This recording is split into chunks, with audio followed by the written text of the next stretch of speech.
The Book of Psalms, commonly referred to simply as Psalms or the Psalms, is the first book of the Ketuvim, the third section of the Hebrew Bible, and a book of the Christian Old Testament. The title is derived from the Greek translation psi alpha lambda mu omicron iota psalmoi, meaning instrumental music, and by extension, the words accompanying the music. The book is an anthology of individual psalms, with 150 in the Jewish and Western Christian tradition and more in the Eastern Christian churches. Many of the psalms are linked to the name of King David, although his authorship is not accepted by modern Bible scholars. Structure. Benedictions. The Book of Psalms is divided into 5 sections, each closing with a doxology. These divisions were probably introduced by the final editors to imitate the five-fold division of the Torah: Book 1, Book 2, Book 3, Book 4, Book 5. Superscriptions and attributions. Many psalms have individual superscriptions, ranging from lengthy comments to a single word. Over a third appear to be musical directions, addressed to the leader or choirmaster, including such statements as "with stringed instruments" and "according to lilies." Others appear to be references to types of musical composition, such as a psalm and song, or directions regarding the occasion for using the psalm. Many superscriptions carry the names of individuals, the most common being of David, and 13 of these relate explicitly to incidents in the king's life. Others named include Moses, Asaph, the sons of Korah, and Solomon. A natural way of understanding these attributions is as a claim to authorship, but it could also mean "to David" or "for David." Numbering psalms are usually identified by a sequence number, often preceded by the abbreviation ps. Numbering of the psalms differs, mostly by one digit. See table, between the Hebrew and Greek manuscripts. Protestant translations use the Hebrew numbering, but other Christian traditions vary. Catholic official liturgical texts follow the Greek numbering. Catholic modern translations often use the Hebrew numbering. Eastern Orthodox translations use the Greek numbering. For the remainder of this article, the Hebrew numbering is used, unless otherwise noted. The variance between Masra and Septuagint texts in this numeration is likely enough due to a gradual neglect of the original poetic form of the Psalms. Such neglect was occasioned by liturgical uses and carelessness of copyists. It is admitted by all that PSS 9 and 10 were originally a single acrostic poem. They have been wrongly separated by Masra, rightly united by the Septuagint and Vulgate. On the other hand, Ps 144 is made up of 2 songs, verses 1 to 11 and 12 to 15. PSS 42 and 43 are shown by identity of subject, of metrical structure and of refrain, to be 3 strophes of one and the same poem. The Hebrew text is correct in counting as 1 Ps 146 and Ps 147. Later liturgical usage would seem to have split up these and not a few other psalms. Zener combines into what he deems were the original choral odes. PSS 1, 2, 3, 4, 6 plus 13, 9 plus 10, 19, 20, 21, 56 plus 57, 69 plus 70, 114 plus 115, 148, 149, 150. A choral ode would seem to have been the original form of PSS 14 plus 70. The 2 strophes and the epode are Ps 14, the 2 antistrophes are Ps 70. It is noteworthy that, on the breaking up of the original ode, each portion crept twice into the Psalter. Ps 14 equals 53, Ps 70 equals 40 to 14 minus 18. Other such duplicated psalms are Ps 108 to 2 minus 6 equals Ps 57 to 8-12 ps 108 to 7-14 equals ps 60 to 7-14 ps 71 to 1-3 equals ps 31 to 2-4. This loss of the original form of some of the psalms is allowed by the biblical commission to have been due to liturgical uses, neglect of copyists, or other causes. Additional psalms. The Septuagint Bible, present in Eastern Orthodox churches, includes a psalm chapter 151. A Hebrew version of this was found in the Psalms scroll of the Dead Sea Scrolls. Some versions of the Peshitta include Psalms 152 to 155. There are also the Psalms of Solomon, which are a further 18 psalms of Jewish origin, likely originally written in Hebrew, but surviving only in Greek and Syriac translation. These and other indications suggest that the current Western Christian and Jewish collection of 150 psalms were selected from a wider set. Summary. Hermann Gunkel's pioneering form-critical work on the Psalms sought to provide a new and meaningful context in which to interpret individual psalms, not by looking at the literary context within the Psalter, but by bringing together psalms of the same genre from throughout the Psalter. Gunkel divided the Psalms into 5 primary types: hymns, songs of praise for God's work in creation or in history. They typically open with a call to praise, describe the motivation for praise, and conclude with a repetition of the call. 2 subcategories are enthronement psalms, celebrating the enthronement of Yahweh as King, and Zion psalms, glorifying Mount Zion, God's dwelling place in Jerusalem. Gunkel also described a special subset of eschatological hymns, which includes themes of future restoration or of judgment. Communal laments, in which the nation laments some communal disaster. Both communal and individual laments typically but not always include the following elements: 1. Address to God. 2. Description of suffering. 3. Cursing of the party responsible for suffering. 4. Protestation of innocence or admission of guilt. 5. Petition for divine assistance. 6. Faith in God's receipt of prayer. 7. Anticipation of divine response. And 8. A song of thanksgiving. In general, the difference between the individual and communal subtypes can be distinguished by the use of the singular I or the plural we. However, the I could also be characterizing an individual's personal experience that was reflective of the entire community. Royal psalms, dealing with such matters as the king's coronation, marriage and battles. None of them mentions any specific king by name, and their origin and use remain obscure. Several psalms, especially PS 93 to 99, concern the kingship of God, and might relate to an annual ceremony in which Yahweh would be richly reinstated as king. Individual laments lamenting the fate of the particular individual who utters them. They are by far the most common type of psalm. They typically open with an invocation of Yahweh, followed by the lament itself and pleas for help, and often ending with an expression of confidence. A subset is the Psalm of Confidence, in which the psalmist expresses confidence that God will deliver him from evils and enemies. Individual thanksgiving psalms, the obverse of individual laments, in which the psalmist thanks God for deliverance from personal distress.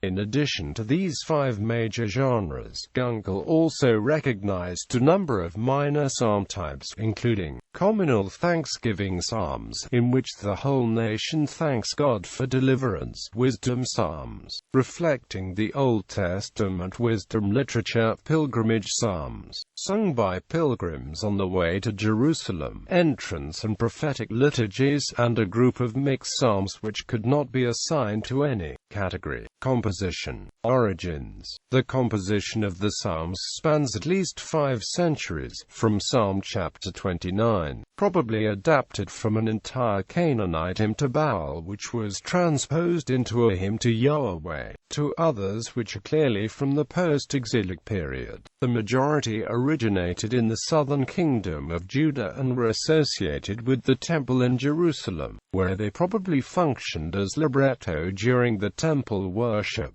Exactly how they did this is unclear, although there are indications in some of them. Bind the festal procession with branches up to the horns of the altar suggests a connection with sacrifices, and let my prayer be counted as incense suggests a connection with the offering of incense. King David and the Psalms. 73 of the 150 Psalms in the Bible are attributed to King David. One of the Dead Sea Scrolls attributes 3,600 Tehillim plus other compositions to him. Nevertheless, there is no hard evidence for Davidic authorship of any of them. Davidic authorship is not accepted as historical fact by modern scholars, noted L. Berlin and Mark Zvi Bretler in the Jewish Study Bible, but is seen rather as the way in which the ancients confirmed the divine inspiration and authority of the writings by linking them to well-known biblical figures. 9 Psalms are attributed to David elsewhere in the Bible. 1 Chronicles chapter 16 verses 7 to 36 contains parts of Psalms 96, 105 and 106, and this passage is stated to be by David. Acts chapter 4 verse 25 states that Psalm chapter 2 is by David. Acts chapter 2 verses 25 to 28 states that Psalm chapter 16 is by David. Romans chapter 4 verses 6 to 8 contains parts of Psalms 32, and this passage is stated to be by David. Romans chapter 11 verse 9 contains part of Psalm chapter 69. The Apostle Paul stated that it is by David. Hebrews chapter 4 verse 7 states that Psalm chapter 95 is by David. Matthew chapter 24 verses 43 to 44, Mark chapter 12 verse 36 and Luke chapter 20 verse 42. Jesus attributes part of Psalm chapter 110 to David. Acts chapter 2 verses 34 to 35 also states that Psalm chapter 110 is by David. Poetic characteristics. The biblical poetry of Psalms uses parallelism as its primary poetic device. Parallelism is a kind of rhyme in which an idea is developed by the use of repetition, synonyms, or opposites. Synonymous parallelism involves 2 lines expressing essentially the same idea. An example of synonymous parallelism: The Lord is my light and my salvation, whom shall I fear? The Lord is the stronghold of my life, of whom shall I be afraid? 2 lines expressing opposites is known as antithetic parallelism. An example of antithetic parallelism: The Lord watches over the way of the righteous, but the way of the wicked will perish.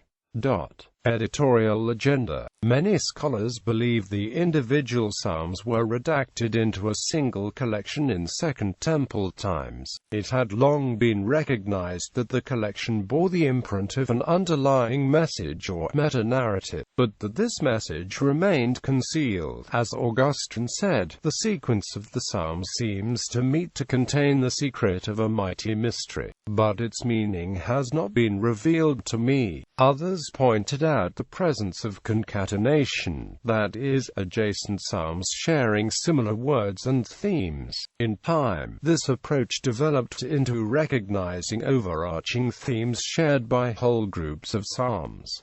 In 1985, Gerald H. Wilson's The Editing of the Hebrew Psalter proposed, by parallel with other ancient Eastern hymn collections, that psalms at the beginning and end of the 5 books of Psalms have thematic significance, corresponding in particular with the placement of the royal psalms. He pointed out that there was a progression of ideas, from adversity, through the crux of the collection in the apparent failure of the covenant in Psalm chapter 89, leading to a concert of praise at the end. He concluded that the collection was redacted to be a retrospective of the failure of the Davidic covenant, exhorting Israel to trust in God alone in a non-messianic future. Walter Brueggemann suggested that the underlying editorial purpose was oriented rather towards wisdom or sapiential concerns, addressing the issues of how to live the life of faith. Psalm chapter 1 calls the reader to a life of obedience. Psalm chapter 73 faces the crisis when divine faithfulness is in doubt. Psalm chapter 150 represents faith's triumph, when God is praised not for his rewards but for his being.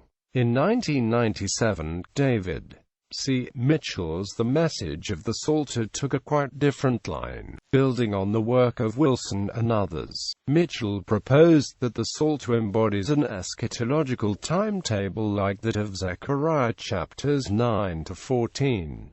This program includes the gathering of exiled Israel by a bridegroom king, his establishment of a kingdom, his violent death, Israel scattered in the wilderness, regathered and again imperiled, then rescued by a king from the heavens, who establishes his kingdom from Zion, brings peace and prosperity to the earth and receives the homage of the nations. Such a timetable is confirmed by parallels from the Baal cycle to Roman period Midrashim. These three views, Wilson's non-messianic retrospective of the Davidic covenant, Brueggemann's sapiential instruction, and Mitchell's eschatologico-messianic program, all have the followers, although the sapiential agenda has been somewhat eclipsed by the other two. Shortly before his untimely death in 2005, Wilson modified his position to allow for the existence of messianic prophecy within the Psalms redactional agenda. Mitchell's position remains largely unchanged, although he now sees the issue as identifying when the historical beginning of the Psalms turns to eschatology. The ancient music of the Psalms. The Psalms were written not merely as poems but as songs for singing. More than a third of the Psalms are addressed to the director of music. Some Psalms exhort the worshipper to sing. Some headings denote the musical instruments on which the psalm should be played. Some refer to singing at the sheminit or octave, and others preserve the name for ancient Eastern modes, like Mutla ben Ilat Harshasha Shoshanim or Alamad. Despite the frequently heard view that their ancient music is lost, the means to reconstruct it still exist. Fragments of temple psalmody are preserved in ancient church and synagogue chant, particularly in the tonus peregrinus melody to Psalm chapter 114. Cantillation signs to record the melody sung were in use since ancient times. Evidence of them can be found in the manuscripts of the oldest extant copies of Psalms in the Dead Sea Scrolls, and are even more extensive in the Masoretic text, which dates to the early Middle Ages and whose Tiberian scribes claimed to be basing the work on temple period signs.